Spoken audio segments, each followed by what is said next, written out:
नमस्कार दोस्तों, स्वागत है आज के पॉडकास्ट में। आज हमारे साथ हैं दो विशेष मेहमान, प्रोफेसर पीके दसोड़ा जी, वाइस चांसलर मंगलायतन यूनिवर्सिटी, जो राजस्थान पब्लिक सर्विस कमीशन के फुल टेन्योर मेंबर रहे हैं और मल्टीपल यूनिवर्सिटीज को लीड कर चुके हैं, और brigadier Sumarveer Singh ji, Indian army veteran and registrar, जिन्होंने 33 से भी ज्यादा साल एजुकेशनल लीडरशिप आर्मी के अंडर दी है।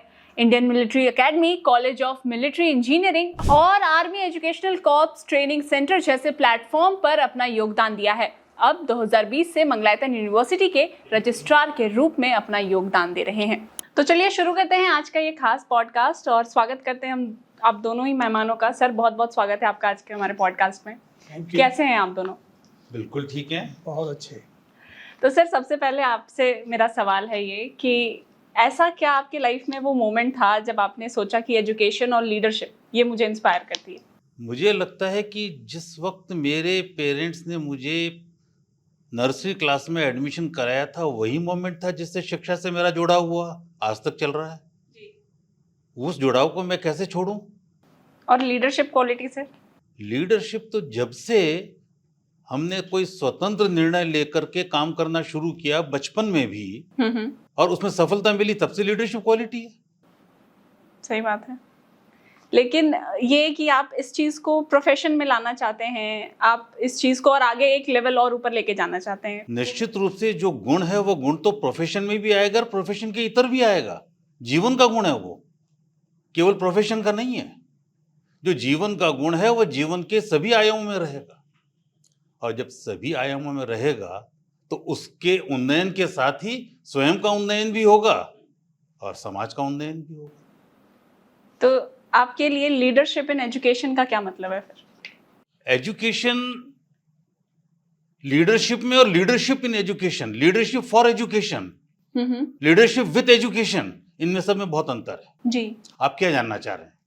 सर, आप से तो सब कुछ ही जानने में, बहुत कुछ सीखने। तो मूल रूप से लीडरशिप एजुकेशन में ही नहीं, जीवन के हर आयाम में नेतृत्व के गुणों की बहुत आवश्यकता होती है। यदि नेतृत्व के गुण नहीं है तो व्यक्ति फॉलोवर बनता है, पिछलग्गू बनता है, और वो पिछलग्गू खुद का भी नुकसान करता है, समाज का भी नुकसान करता है। एक अच्छा नेतृत्व देने वाला व्यक्ति किसी नेता के साथ भी रहता है, नेतृत्व करने का अनुगामी भी बनता है और अपने अनुगामियों को नेतृत्व भी प्रदान करता है। तो यह तो एक आवश्यक गुण है, जीवन में हर जगह होना चाहिए, शिक्षा में भी होना चाहिए।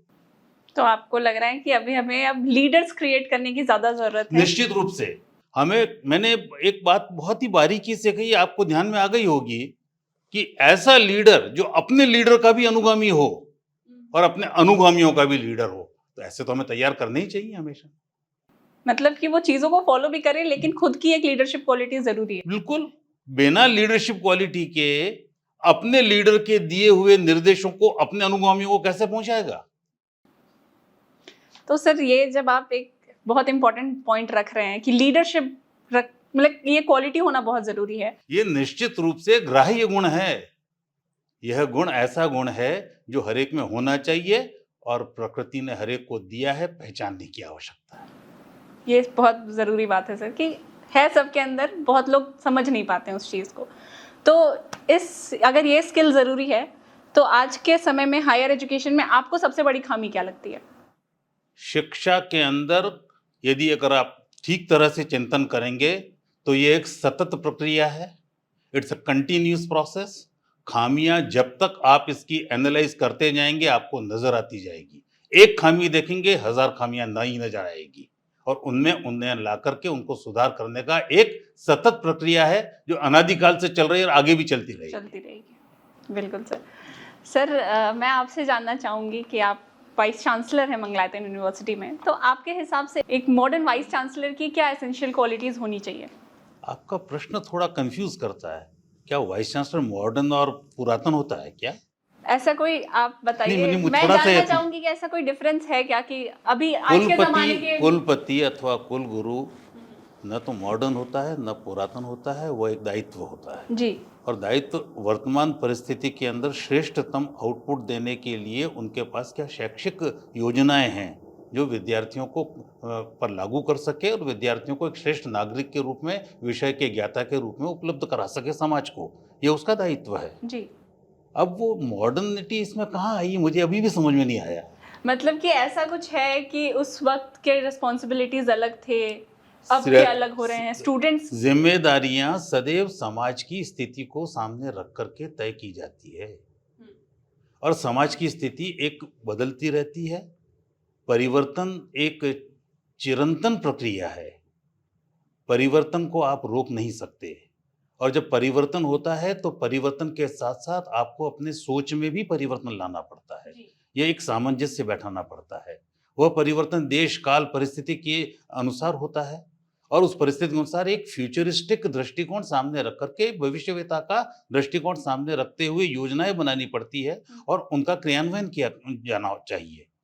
कुल मिलाकर के यदि तैत्तिरीय उपनिषद की हम ध्यान दें तो वहां पर दीक्षा देने के समय के ऊपर कुछ बतलाया गया है, और वह बतलाया गया, वह इतना सार्थक बतलाया गया है कि उस उपनिषद के रचयिता ने, ऋषि तैत्तिरीय ने से लगा करके आज तक, यदि हम अपने कन्वोकेशंस को, दीक्षांत समारोह को ध्यान में रखें तो वही मैसेज कन्वे किया जाता है।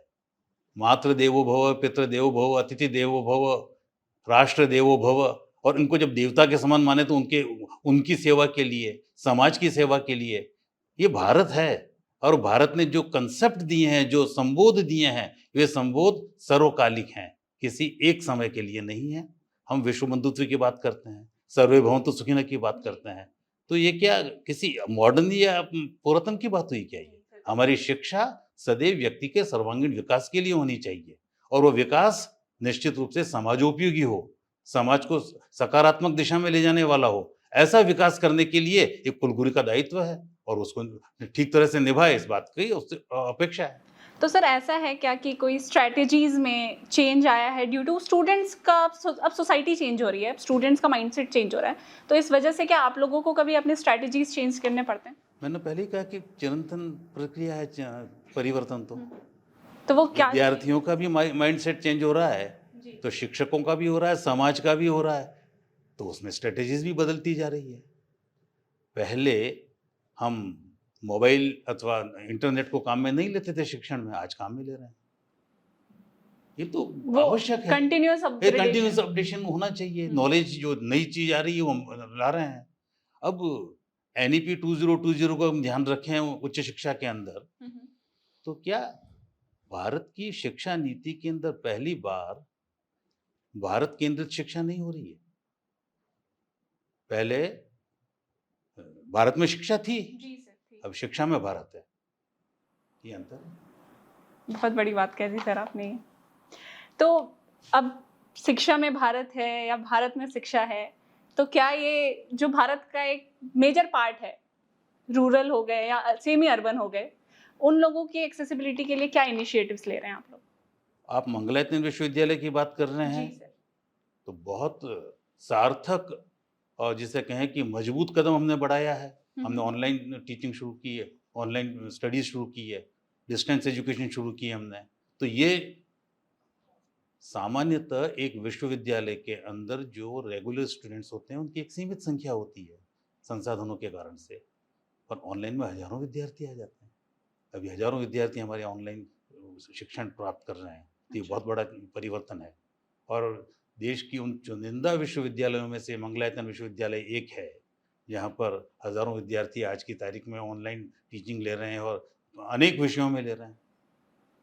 तो ये दोनों मोड में ऑपरेट होती हैं, ऑनलाइन ऑफलाइन दोनों में क्लासेस चलती हैं? क्लासेस जो डिस्टेंस एजुकेशन है उनकी हम ऑनलाइन ऑफलाइन दोनों होती है, और जो ऑनलाइन केवल ऑनलाइन की है उनका ऑनलाइन एग्जामिनेशन होते हैं, उनके लेसन दिए जाते हैं। तो एक सिस्टमेटिक प्रक्रिया हमारी, इसके लिए हमारे देश के अंदर एक व्यवस्था है। उस व्यवस्था को मानते हुए, उससे एग्रीड करवाते हुए, हमने कोर्सेज की परमिशन लेकर के उन कोर्सेज का स्टडी मटेरियल तैयार करवा करके विद्यार्थियों तक हम संप्रेषित करते हैं। उसके लिए हमारे पास विशेष फैकल्टी है।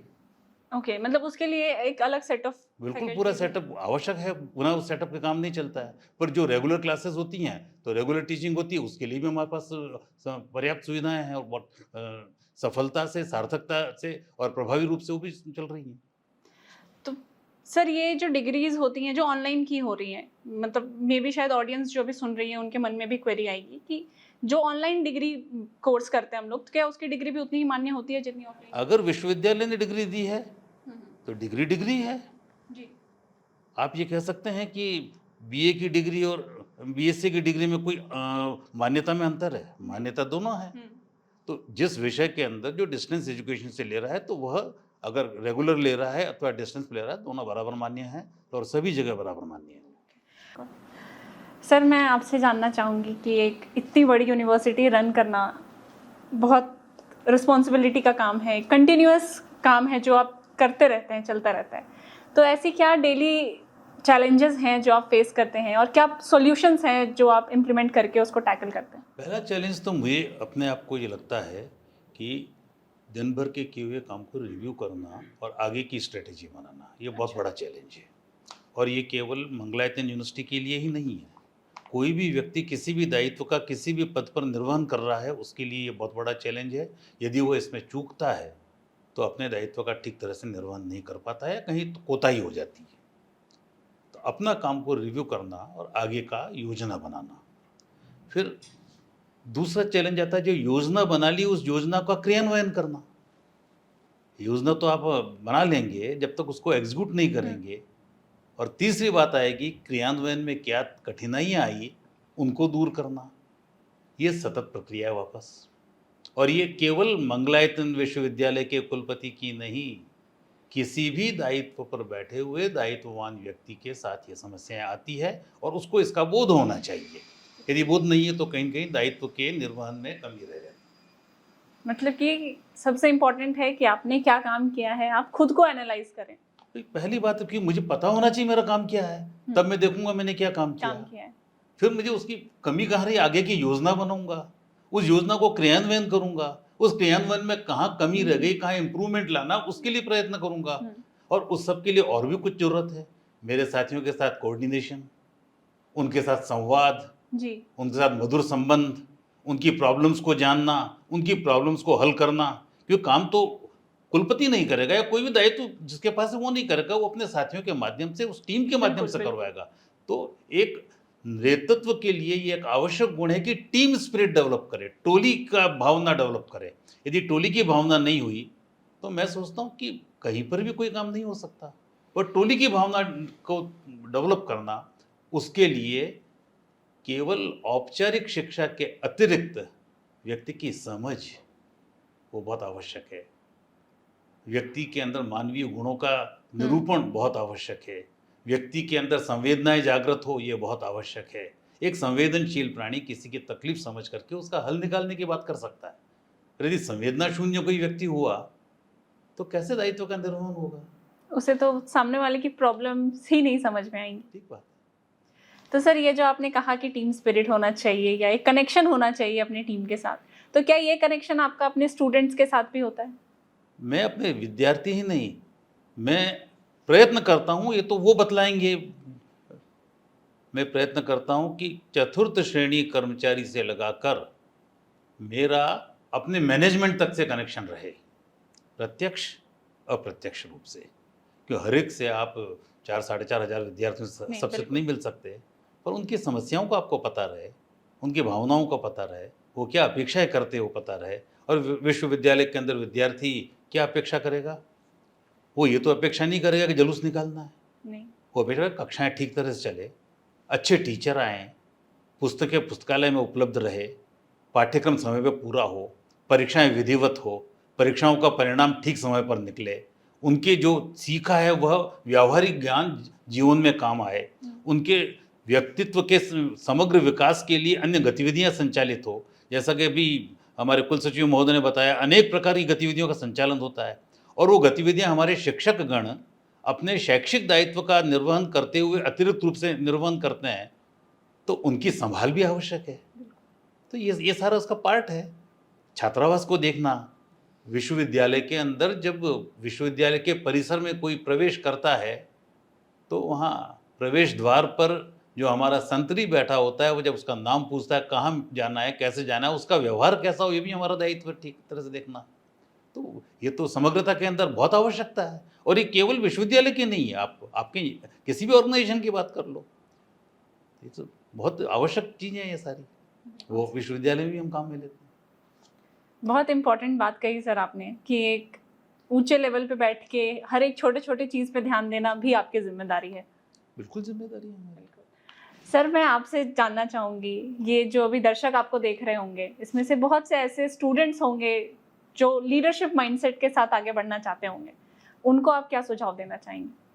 ये जहाँ पर अधिकारियों की ट्रेनिंग होती है इंडियन मिलिट्री एकेडमी के अंदर, ये उसकी स्थापना 1932 में हुई और उसमें उस समय जो कमांडर इन चीफ इंडिया में थे वो field marshal of Philip Chetwode थे। उनको ये दायित्व मिला था कि अब इंडिया के अंदर ही, उससे पहले तो ब्रिटिश में ट्रेनिंग होती थी, कि अब इंडिया के अंदर ही इंडियन आर्मी के ऑफिसर्स की ट्रेनिंग होगी। तो वो उसके इनॉग्रेशन के लिए आए थे और उन्होंने जो इनॉग्रल स्पीच में बात कही उसमें से कुछ कोट निकल के आए और उस कोट को उनके नाम से एक बिल्डिंग जहाँ पर इनॉग्रेशन हुआ था वो चैटवुड बिल्डिंग दे दिया गया। और उन्होंने जो बात कही वो आज भी इंडियन आर्मी के अधिकारियों के लिए एक आदर्श वाक्य है। उसी को हम चैटवुड क्रेडो या चैटवुड मोटो के नाम से जानते हैं। उसमें क्या लिखा है? उसमें लिखा है the safety, honour and welfare of the country you belong to come first always and every time. Then the honor, safety and welfare of the troop you command come next. Your own safety, your own welfare come last always and every time. तो Indian army जो आज prime minister बात करते हैं nation first, हम इतने सौभाग्यशाली हैं कि एक डिस्पेंसेशन भारत का अब ऐसे आया जो नेशन फर्स्ट की बात करता है। और इंडियन आर्मी में तो ये बात 1932 में शुरू हो गई थी कि नेशन फर्स्ट। तो बड़ा सोच, ये जो आप कह रहे हैं कि लीडरशिप के लिए क्या, मैं उनको यही कहना चाहूँगा, बड़ा सोच रखो। अभी सोच की बदलाव का टाइम आ गया है। हम अभी तक सोचते थे कि मुझे इंजीनियर बनना है, मुझे आईएएस बनना है, मुझे आर्मी ऑफिसर बनना है। अब आपने सोचना है कि मुझे देश के लिए कुछ बड़ा करना है और उसके लिए मुझे क्षमताओं का विकास करना है। और उस क्षमता के विकास में आप देखें कि आपकी पर्सनैलिटी के अंदर क्या इनबिल्ट ऐसी मजबूतियां हैं कि आप किस क्षेत्र में जाकर अपनी क्षमताओं का विकास कर सकते हैं और देश के लिए कुछ ऐसी क्षमताएं हासिल कर सकते हैं, कुछ कर पाए। अपने अंदर लीडरशिप के गुण लाएं, चुप ना बैठें, शांत ना बैठें, चुप ना बैठें, शांत ना बैठें और देखें आपके पास आसपास क्या हो रहा है। कोई समस्या है, समस्या का हिस्सा ना बने, बताएं, ये ना बनाएं यहाँ पर ये प्रॉब्लम हो रही है, बल्कि उसे एनालाइज करें कि इस समस्या का हल क्या है। हल का हिस्सा बने, समस्या का हिस्सा ना बने। अपने कम्युनिकेशन स्किल्स बढ़ाएं। आपको आपके अंदर बात करने की क्षमताएं होनी चाहिए, तार्किक बात करने की क्षमताएं होनी चाहिए। यदि ये सारी बातें होंगी तो आप उस मोटो पर खरे उतरोगे जिसकी आकांक्षा आज भारत के प्रधानमंत्री हमसे कर रहे हैं कि कुछ बड़ा करना है। तो कुछ बड़ी सोच वाला इंसान आज हमें चाहिए और मैं आह्वान करूंगा आज के युवाओं का कि बड़ी सोच रखें, अपने आप से ऊपर सोचें और आपका तो अपने आप आ जाएगा। जब आपकी सोच बड़ी होगी, कुछ बड़ा काम करेंगे तो आपके कंफर्ट्स, आपके अधिकार आपके पास ऐसे ही फ्लो हो गए। सर, एक किसी भी ह्यूमन बीइंग के लिए उसके एथिक्स और इंटीग्रिटी बहुत मायने रखती है, लेकिन अगर वो एक एजुकेशनल फील्ड में है तो उसके मायने क्या बदलते हैं? देखिए,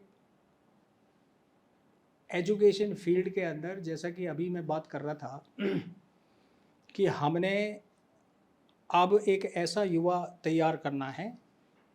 वैसे तो ये देश के हर नागरिक के ऊपर दायित्व है। यदि प्राइम मिनिस्टर ने आह्वान किया है तो पूरे देश के हर एक इंसान को का आह्वान किया है और उसको उसी स्पिरिट में लेकर के आगे बढ़ना है कि हमने 2047 में विकसित बनना है।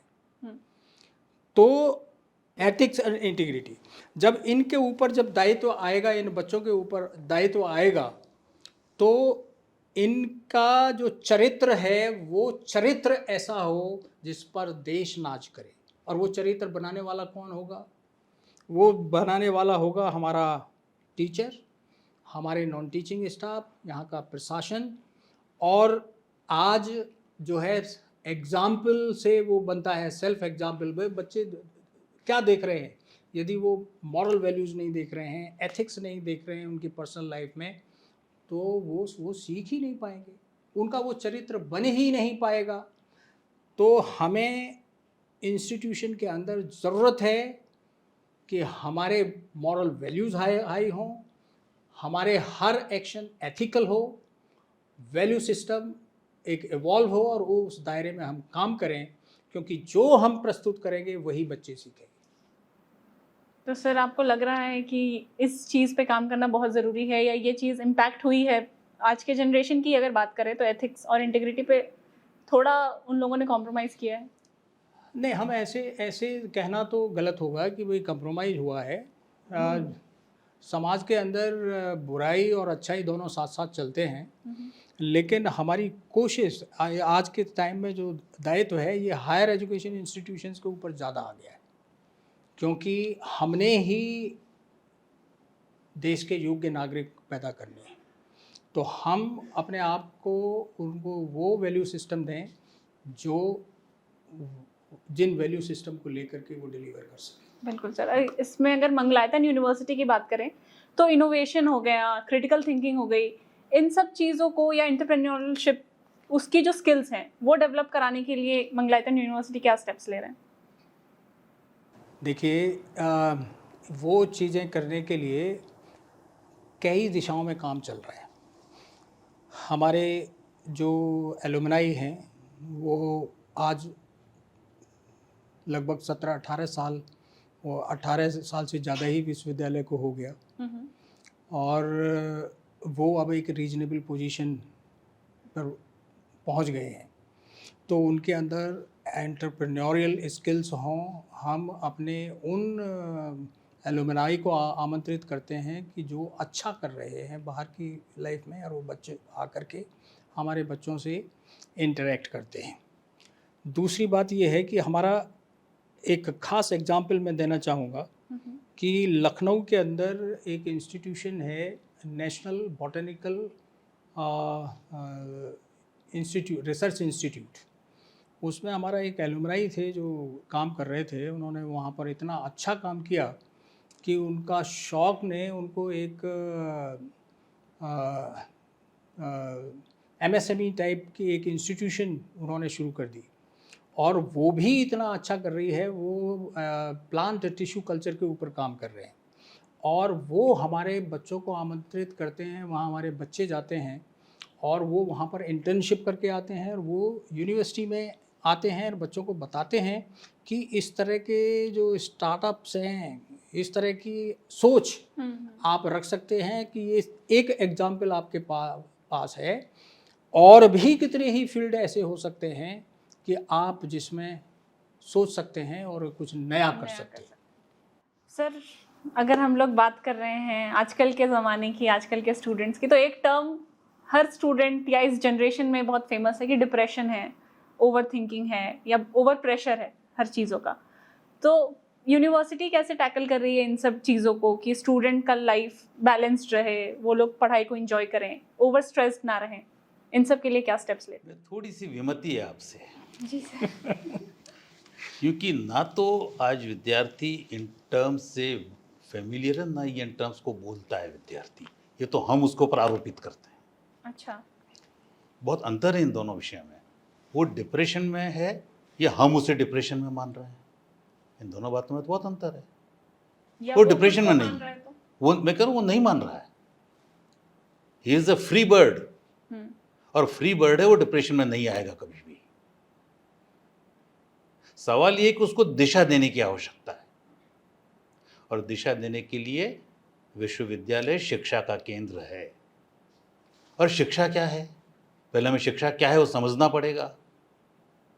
एल्बर्ट आइंस्टीन ने शिक्षा को डिफाइन किया, education is what which remains one has forgotten everything he has learned in the schools. अब बताइए शिक्षा क्या है?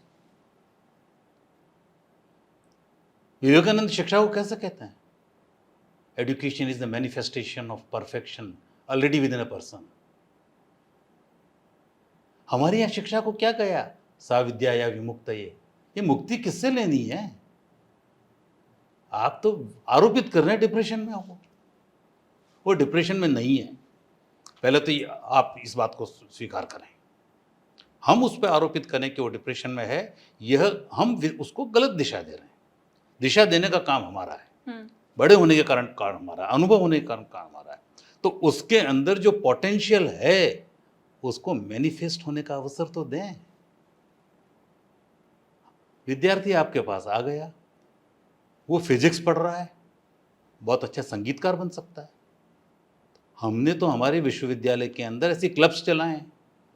अगर संगीत में रुचि है तो उसमें जाकर सीखिए, अपने आप का कम से कम एक्सपोजर तो दे।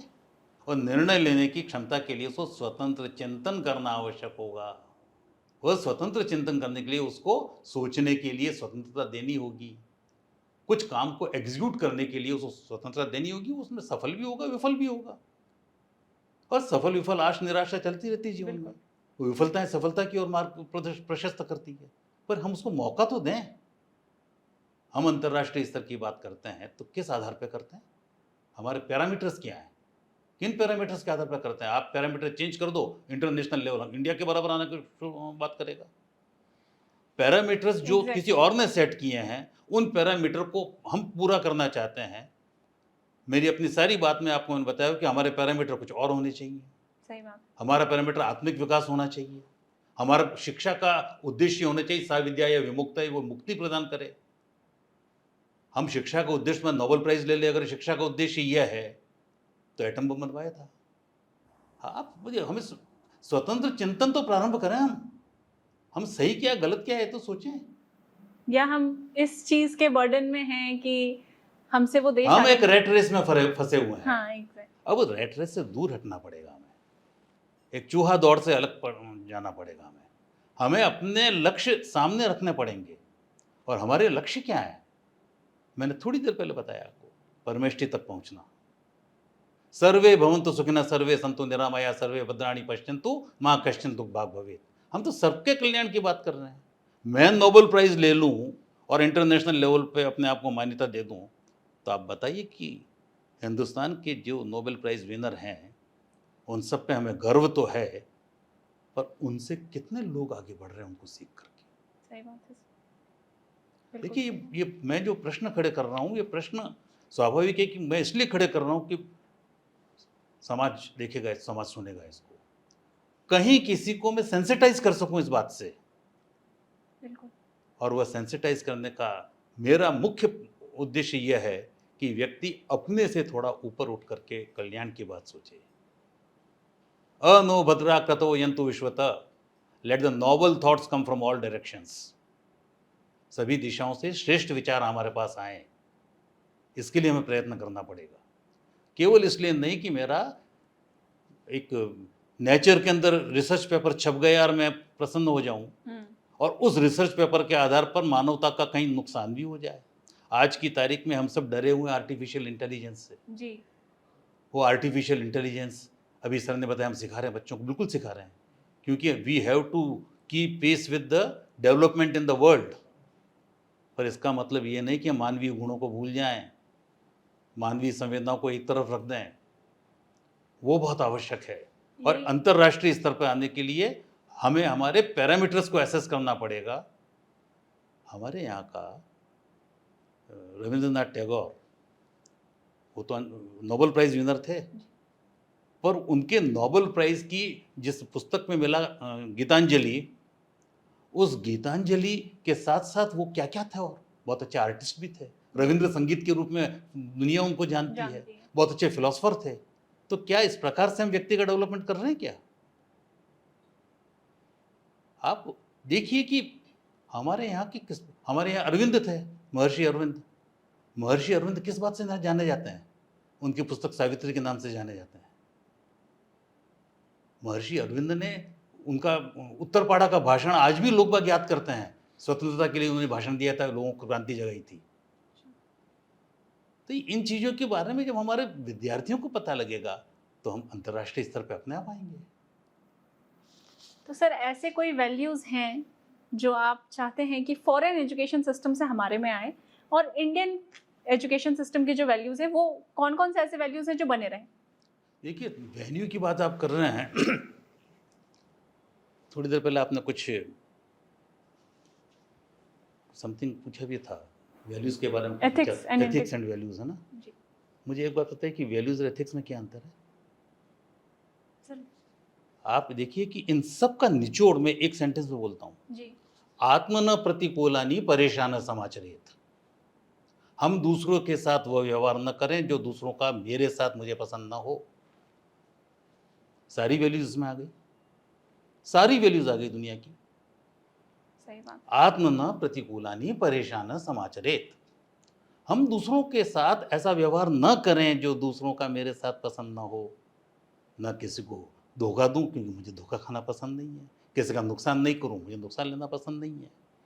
तो ये तो छोटे स्तर पर, बड़े स्तर पर ही देखें। हम विश्व कल्याण की बात करें, क्योंकि विश्व कल्याण की बात दूसरा भी करे वो हमारे लिए अच्छी है। अगर आर्टिफिशियल इंटेलिजेंस में या मशीन लैंग्वेज के अंदर, साइबरनेटिक्स में या जीनोमिक्स में अगर कोई अमेरिका में, इंग्लैंड में, फ्रांस में, जापान में कोई रिसर्च कर रहा है, तो क्या उसे हमें ग्रहण नहीं करनी चाहिए, सीखना नहीं चाहिए क्या? हम सीखते हैं उससे। अगर वो ओवरऑल डेवलपमेंट पे बात करें, वही, वो तो सभी के लिए नॉलेज है, वो जानकारी है। हम चांद तक पहुंचे तो क्या अपने बलबूते पर पहुंच गए? नहीं। दूसरों से सीख के पहुंचे हैं। हमने दुनिया में सबसे अधिक स्पुतनिक भेजे हैं, 100 से अधिक एक साथ भेजे हैं। वह हमने क्षमता विकसित की, वह क्षमता क्या अपने अपने अपने कर दी क्या? निश्चित रूप से कोलैबोरेटिव स्टडीज से की है, कोलैबोरेटिव डेवलपमेंट से की है।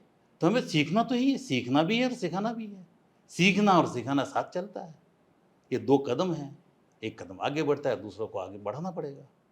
तो सर इसी पे है कि यूनिवर्सिटी और इंडस्ट्री का कोलैबोरेशन आप कैसे देख रहे हैं, उसका फ्यूचर कैसा है? मैं तो कह रहा हूँ कि मैं तो यूनिवर्सिटी का समाज के साथ कोलैबोरेशन देख रहा हूँ। इंडस्ट्री तो एक कंपोनेंट है। अच्छा। यूनिवर्सिटी उन लोगों को डेवलप कर रही है जिनको कि समाज को नेतृत्व भी देना है, समाज को आगे भी ले जाना है। आप इंडस्ट्री को क्यों ले रहे हैं? आप आर्टिस्ट नहीं बनाएगा यूनिवर्सिटी, म्यूजिशियन नहीं बनाएगा, एक अच्छा राइटर नहीं बनाएगा, सही बात। एक अच्छा पोएट नहीं बनाएगा, यानी उत्पादन दे देगा बस। इंडस्ट्री और यूनिवर्सिटी के कोलैबोरेशन की बात जो है, उस बात को बहुत ही लिमिटेड आवश्यकता की पूर्ति के लिए सामने रखा गया है। जैसे कि घर में कोई बीमार हो तो उसके लिए खिचड़ी बनाई जाती है ना, तो ये कोलैबोरेशन की बात तो केवल उसी संदर्भ में है। बाकी हमारा तो समाज के लिए श्रेष्ठ व्यक्ति तैयार करना है, तो कोलैबोरेशन भी आज की आवश्यकता है, होनी चाहिए। और हमारा करिकुलम वैसा होना चाहिए, हमारे विद्यार्थी वैसे डेवलप होने चाहिए। किसी एक पर्टिकुलर इंडस्ट्री की नीड क्या है, अगर हम उस नीड का विद्यार्थी तैयार कर सकें, जो वहाँ फुलफिल कर सके, तो निश्चित रूप से अच्छा है, उसको रोजगार मिलेगा, इंडस्ट्री का काम पूरा होगा। पर अल्टीमेटली देश का, समाज का भला हो, वो हमें काम करना है। हमारा अल्टीमेट गोल है सोसाइटी का डेवलपमेंट। हमारा अल्टीमेट गोल है सर्वे भवन्तु सुखिनः सर्वे सन्तु निरामया। ये अल्टीमेट गोल है, और उसके रास्ते के अंदर नेशन फर्स्ट है। नेशन फर्स्ट इसलिए कि हिंदुस्तान के बारे में आप थोड़ा जानें, आप पढ़ें, आप समझें, आप सोचें और इंफॉर्मेशन कलेक्ट करें। हमने कभी किसी के ऊपर आक्रमण नहीं किया। हमने सदैव शांति का संदेश दिया, ज्ञान का संदेश दिया। इसलिए इंडिया फर्स्ट, जो फर्स्ट होकर के सारे विश्व का कल्याण करे। विश्व बंधुत्व की बात की हमने। चाहे चीन से हमारा 61 के अंदर झगड़ा हुआ, हम चीन को हमने दुश्मन के रूप में स्थापित किया, पर बात तो पंचशील की हमने की थी। हमारा सिद्धांत तो वो था ना, हमारी वैल्यू सिस्टम वो था। पाकिस्तान के साथ अभी सिंधु समझौता वार होने के बाद में भी रद्द नहीं किया था हमने, क्योंकि पानी मिलना चाहिए किसी को। आज जो रद्द किया तो डेफर किया उसको, और परिस्थिति वश किया, उसको सबक सिखाने के लिए किया, उसको सुधारने के लिए किया, उसको बिगाड़ने के लिए नहीं किया। सर लेकिन आपको नहीं लगता कि अगर ये स्ट्रिक्ट एक्शन अगर हमने स्टार्टिंग में लिया रहता तो शायद? नहीं, मुझे तो बहुत कुछ लगता है। उस लगने से, अब मुझे लगने से क्या है, आगे क्या करना उसकी बात। सही बात है सर।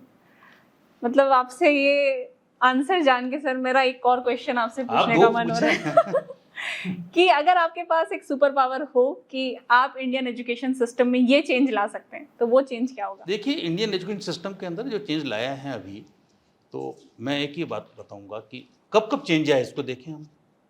राधाकृष्णन आयोग बना, मुदलियार आयोग बना, उसके बाद कोठारी कमीशन बना, न्यू एजुकेशन पॉलिसी आई, उसमें रिफॉर्म्स हुए, ठीक है। फिर अभी नेशनल एजुकेशन पॉलिसी है, ये रिफॉर्म तो होते गए हमारे पास। और इन सारे रिफॉर्म्स के अंदर और भी कुछ हुए, कुछ और आयोग बैठे थे, पर इन सब का पर्पस क्या था? सुधार लाना ही था ना। और सुधार लाना किस स्थिति में था? उस वक्त की परिस्थितियों में। इन दोज कंडीशंस उन्होंने जो सजेस्ट किया बिल्कुल अप्रोप्रिएट किया मेरे हिसाब से। अगर नई एजुकेशन पॉलिसी 1986 वाली नहीं आती, राजीव गांधी वाली नहीं आती, तो कंप्यूटराइजेशन के ऊपर हम आगे बढ़ते क्या? भाई उन्होंने प्रोपोगेट किया।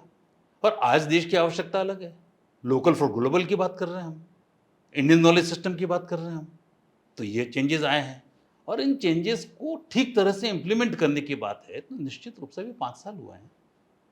क्या कोई भी काम 140 करोड़ के देश के अंदर, जहाँ पर कि मेरे ख्याल से 1200-1300 यूनिवर्सिटीज़ हैं, सैकड़ों हज़ारों की संख्या में कॉलेजेस हैं, लाखों विद्यार्थी हैं, फिर उनको एजुकेशन को इम्प्लीमेंट करने वाले कितने शिक्षक हैं? 1 करोड़ के करीब शिक्षक हैं हमारे यहाँ पर लगभग, आई मे बी रॉन्ग। पर इतने शिक्षकों को माध्यम से किसी काम को करवाना समय लगता है, और वो काम भी प्री प्राइमरी एजुकेशन से शुरू किया है। भाई ऐसा नहीं है कि उन्होंने एक लेवल पे चेंज किया है। ये पहली बार है कि पूर्व प्राथमिक शिक्षा से लगा करके रिसर्च तक की सारी उसको चेंजेस की बात की, तो स्टेप बाय स्टेप ही होगा। बिल्कुल बिल्कुल। और एक तो ये कि बहुत सिस्टमेटिक एनईपी को अपने को लागू करना चाहिए, और बड़े दृढ़ता से लागू करना चाहिए। हमारे प्रत्येक शिक्षक को, प्रत्येक अभिभावक को इसमें विश्वास होना चाहिए, और इसके अनुसार अगर हम आगे बढ़े तो हमारी कई समस्याओं का समाधान होगा।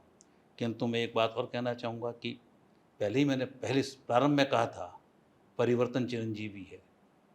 आवश्यकता पड़ने पर इसमें भी चेंज करना पड़े तो करेंगे, इसके लिए मना थोड़ी। हमारा ऑब्जेक्ट एक है, देश, और देश भी किस लिए? विश्व के लिए। उस ऑब्जेक्ट को पूरा करने के लिए समय समय पर इसमें भी जहां इसके ऑपरेशनल चेंजेस करने पड़े, हमें करने चाहिए, विचार करके करने चाहिए। बिल्कुल सही बात है सर। इन सारी जर्नी में आपके लिए आपकी लाइफ की फिलॉसफी क्या थी? इस जर्नी में मेरी लाइफ की फिलॉसफी, मैंने आपको, जब मैं बात कर रहा था तो मैंने आपको बता दिया था कि मैं कुछ ऐसा करना चाहता था जिसमें स्ट्रेट फॉरवर्डनेस हो, जिसमें ऑनेस्टी हो, जिसमें देशभक्ति हो, और जो देश के लिए कुछ करने की ऑप्शंस हो, जिसमें कुछ देश के करने के अवसर हो। ये आपको कीप गोइंग रखता है हमेशा के लिए? यस। सर, एक फाइनल मैसेज, जो अभी यंग एजुकेटर्स आपको देख रहे होंगे, जो एडमिनिस्ट्रेशन में आना चाहते हैं, जो एजुकेशन लाइन में अपना करियर बनाना चाहते हैं, उनके लिए आपका फाइनल मैसेज क्या होगा? चरे वेती, बढ़े जाओ, रुको मत। एक कदम भी आगे बढ़े, मजबूती के साथ बढ़े, आत्मविश्वास के साथ बढ़े, और अपना आत्मविश्वास कभी नहीं खोए। जीवन में सबसे महत्वपूर्ण चीज होती है वह आत्मविश्वास होता है, और आत्मविश्वास के साथ किए गए प्रयत्न सदैव फलदायी होते हैं। अपने लक्ष्य तक पहुँचे हैं, और ये ध्यान रखें, लक्ष्य तक पहुँचे बिना पथ में पथिक विश्राम कैसा। लक्ष्य है अति दूर दुर्गम, मार्ग है हम जानते हैं, किंतु पथ के कंटकों को हम सुमन ही मानते हैं। अगर विद्यार्थी, युवा अपना एक टारगेट फिक्स करे, तय करे कि मुझे वहाँ पहुँचना है, मुझे वहाँ जाना है, और क्यों जाना है ये भी उसको स्पष्ट रहे, कैसे जाना है इसका मार्ग तय करे, और कदम कदम बढ़ाए जाए, आराम से खुशी से आगे पहुँचेगा, वो खुशी के गीत गाए जाएंगे। Thank you so much sir, बहुत कुछ जानने मिला, बहुत अच्छा लगा आप लोगों से बात करके। Thank you madam. तो दोस्तों, ये थे हमारे साथ मंगलायतन यूनिवर्सिटी के वाइस चांसलर प्रोफेसर पीके दशोड़ा जी, रजिस्ट्रार ब्रिगेडियर सुमरवीर सिंह जी, जिनकी बातों ने आपको भी एनलाइट किया होगा। फिलहाल के लिए बस इतना ही, मिलते हैं अगले एपिसोड में किसी नए मेहमान के साथ।